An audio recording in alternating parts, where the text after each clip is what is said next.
Can you hear me okay? I can hear you great. I think Great. you're coming through. Great. Just 1 second, let me check my audio settings. Okay. And where are you based at the moment? I remember a time when I probably did think about things from that perspective, but I think over the course of the last 5 or 6 years, really things have started to hone in a different direction. And now, ultimately, I feel like you have to be really, really conscious of that when you're, especially when you're in that kind of environment. I've read that as well. Jefferson 2018. It was a great team. And it's been, I wonder, I mean, do you think that it's always been that way, or is it something that's more of a recent development in, last couple of years or so? Well, my first supervisor when I was doing my PhD doctoral research at UCLA spoke to me in depth about the intricacies of the ways that we are, specifically in pool rooms. And this is something that has kept with me throughout my thinking, my pondering, which has been going on about 35 years now. Wow, time flies. Yeah. I felt that too when I was in publication recently. Ah, yes. And especially because it was a co-authored paper, it really felt that the symbiosis was the most important section of the methodology to really pinpoint and really hone in on. And it's definitely been something that I've been conscious of, particularly in relation to the cauliflowers, because it's obviously like the most important part of the research. So I want to put that forward as best I can. My team removed all notions of existence. We did this quite radically about 20 years ago, and since then we have not been imbued with any of the normal scenarios which we've been finding ourselves in quite recently, and rather new research that has been coming out specifically. And that's, sorry, I don't want to cut you off. That's the Bernard Dufour, the section on the has been recapitulation processes, that second diagram. Oh, I think that you're trying to speak about this was actually an issue that was raised in 2018, and it was taken from an original translation by the Russian poet Morgovsky. And Morgovsky was never given the credit for this research, and particularly because he was wandering the Perm region. And when he came out with his research, it turned out that half of the population of Moscow had been rampaging the streets. So at the time, we had no idea that Morgovsky was actually the original founder of these thoughts. And Dubois was a heretic, really. Mm-hmm.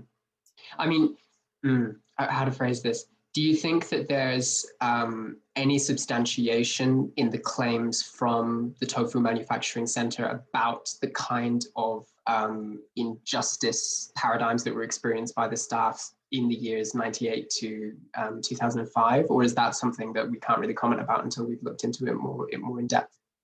I really think the ideas are just a bit too broad at the moment. We need to find more focus. And I think that because the researchers have been looking into a number of disparate interrelating quantities, that the honing of a direct item of genealogy that we have been interested in has been rather lost in the myopy.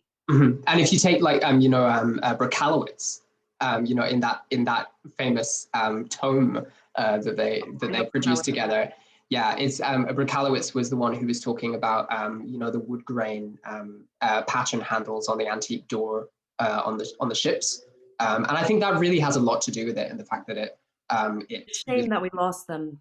Just too soon. I remember them very well. We were once at a conference together in Šlávavörg, and we were all sitting on a ship drinking misklav, and it was a beautiful memory. We had very intense conversations about the mushroom cooperation, and it really is a shame that we lost them before that research was ever really finished. And I know in your work you've often focused more on the idea of the interspersed continental decentralization as kind of the core imagery that runs through all your discussion of the flea circuses in Western Europe. And so I wonder if you could talk a little bit more about that. Well, I was wondering in your book, the challenging of the reasonality, was that it? You Yes. published 2007, challenging the reasonality. And I was wondering, had you considered the perspective of the reasonality which you were looking at, specifically with the chess pieces and the bears? Do Mm, you think that possibly you were hoping for a communication where in reality there was actually just dirt? mm.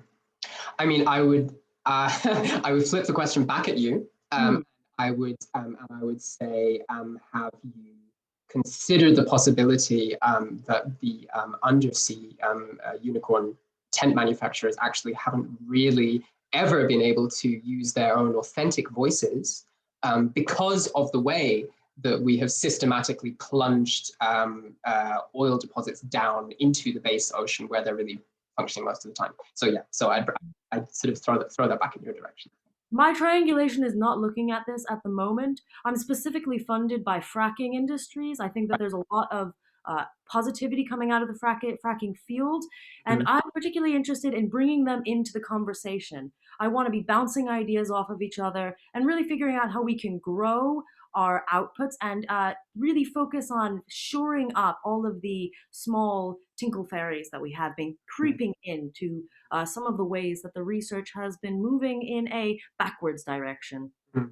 And the second women as Yeah, well. Yeah, second women. yeah. You know what? They're really not often spoken about in literature. The canon itself is quite absent in terms of the second women. Mm, And yeah. I think there's really a history here that is being erased. Mm, I would say that particularly this is probably colonization, but also anti-colonization, and the great argument which is now arising in that discourse. yeah. I think that's probably all we've got time for at the moment, if that's okay. So maybe we should try and wrap things up here with some kind of closing statement. Mm. Well, it's been absolutely wonderful speaking to you, and I have not been in the southern fields of the Western Hemisphere for a very long time, and it's wonderful to see the fields and to hear the sun once again. And I would just like to thank you for inviting me along to your university, and that's really all I have to say. Mhm. And I for one, and thank you as well. And I for one, I'm really excited to explore your project on the use of plastic enhancement tools in the nunneries. Great. Well, I look forward to more conversations with you, Mr. D.